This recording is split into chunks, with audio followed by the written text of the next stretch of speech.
सामीन ग्रामी कद्र, मोहतरम नाजरीन, मुल्तान पाकिस्तान से आपका दास्तान गो आज हिंदुस्तान की हिंदुओं की मुक़द्दस किताब महाभारत से एक खूबसूरत दास्तान लेकर हाजिर है,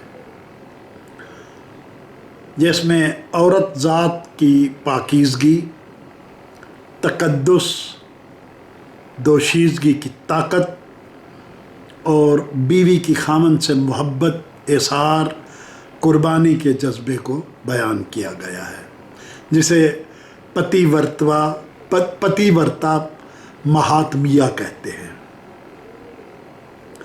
इस कहानी के किरदार हैं सावित्री और सत्यवान, यानी ये सावित्री और सत्यवान के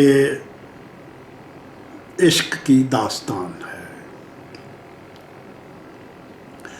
कहते हैं कि मुल्क मदरा के बादशाह अस्वापति के यहाँ औलाद नहीं हो रही थी। उसने 18 साल तक सूरज देवता सावित्र की इबादत की और औलाद के लिए दुआ की। आखिर देवता ने उसकी दुआ सुन ली और उसे एक नहायत हसीन और जमील बेटी अता की, जिसके नाम देवता के नाम पर शुक्रगुजारी के तौर पर सावित्री रखा गया।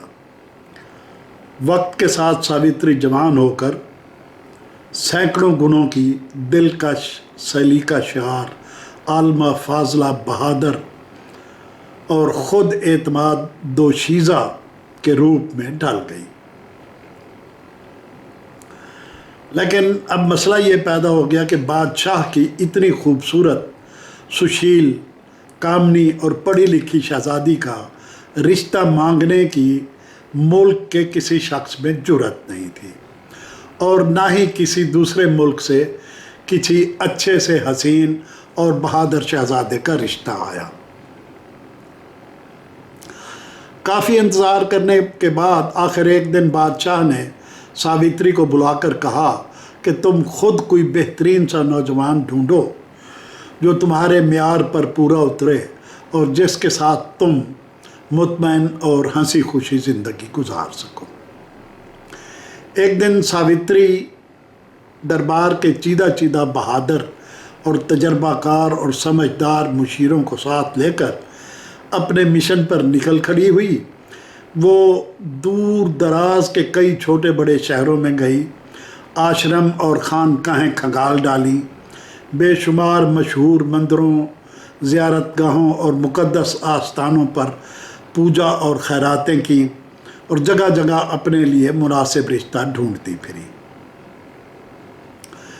एक दिन वो अपने हमराइयों के साथ शालवा के घने जंगल में पहुंची, जहां उसकी मुलाकात एक मफलूकुल हाल और बोसीदा कपड़ों में मलबूस एक नौजवान से हुई, जिसके चेहरे से शान और शौकत और अज़मत के आसार हुवैदा थे। वो अपने अंधे बाप के साथ एक फटे पुराने झोंपड़े में अकामत पजीर था, जैसे सन्यासों या फ़कीरों के झोंपड़े होते हैं। जब सावित्री अपनी सुनहरी घोड़ा गाड़ी पर उनके झोंपड़े के पास से गुजरी तो वो नौजवान उसे हैरत और परेशानी से तकने लगा। उसे अपनी तरफ घूरता देखकर सावित्री ने अपनी सवारी रोक ली और बोली, जवान, तुम्हारा नाम क्या है और क्या तुम मेरा नाम नहीं पूछोगे? नौजवान ने कहा कि मेरा नाम सत्यवान है, और तुम्हारा? वो बोली, मेरा नाम सावित्री है। तुम कौन हो और क्या करते हो?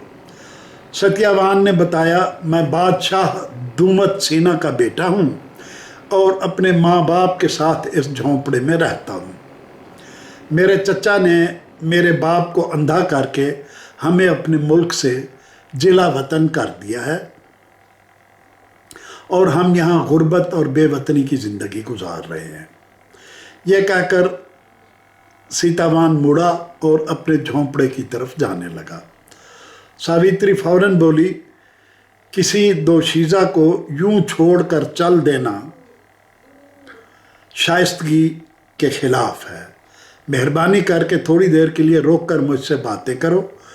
وہ بگھی سے اتر کر اس کے قریب آ گئی۔ ستیاوان کا دل زور زور سے دھڑکنے لگا۔ ان کے درمیان ایک بازو کا فاصلہ رہ گیا تو وہ بولی، تم مجھ سے دور کیوں بھاگ رہے ہو؟ اس نے کہا، کیونکہ میں تمہارے لائق نہیں ہوں۔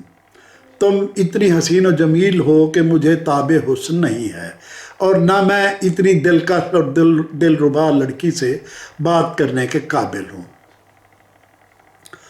ساوتری کچھ دیر اس کی آنکھوں میں دیکھتی رہی، پھر بولی، تمہیں کیسے معلوم ہوا کہ میرا معیار کیا ہے؟ تم میرے خیالات، جذبات اور احساسات کو کیسے سمجھ سکتے ہو؟ میرا خیال ہے کہ میرے قابل صرف تم ہی ہو۔ کیا مجھ سے شادی کرو گے؟ اس کے بعد دونوں کے دل یک بارگی زور سے دھڑکے، وہ لڑ کھڑائے اور دونوں کو پتہ ہی نہیں چلا کہ کب وہ ایک دوسرے کی باہوں میں سما گئے۔ پھر ساوتری نے اپنا سر اس کے شانوں سے اٹھایا اور پوچھا، اب ٹھیک ہے؟ ستیاوان مسکرا کر بولا، ہاں اے دوشیزہ حیات، میں تم سے شادی کرنے کے لیے بخوشی تیار ہوں۔ پھر ساوتری اپنے محل لوٹ آئی۔ جب وہ اپنے باپ اسواپتی کے پاس پہنچی تو وہ ایک دانا متقی بزرگ ناردا سے اس کے بارے میں باتیں کر رہے تھے۔ ساوتری نے اپنے باپ کو اپنی پسند کے بارے میں الف سے لے کر یہ تک ساری رام کہانی سنا دی۔ ناردا نے کچھ دیر حساب کتاب کر کے کہا، بظاہر تو یہ اچھا انتخاب معلوم ہوتا ہے، لیکن ستارے بتاتے ہیں کہ ستیاوان آج سے ٹھیک 1 سال بعد مر جائے گا، لہٰذا شہزادی کو اسے بھول کر کوئی اور انتخاب کرنا چاہیے۔ ساوتری بزرگ کی پیشین گوئی سن ہو کر رہ گئی۔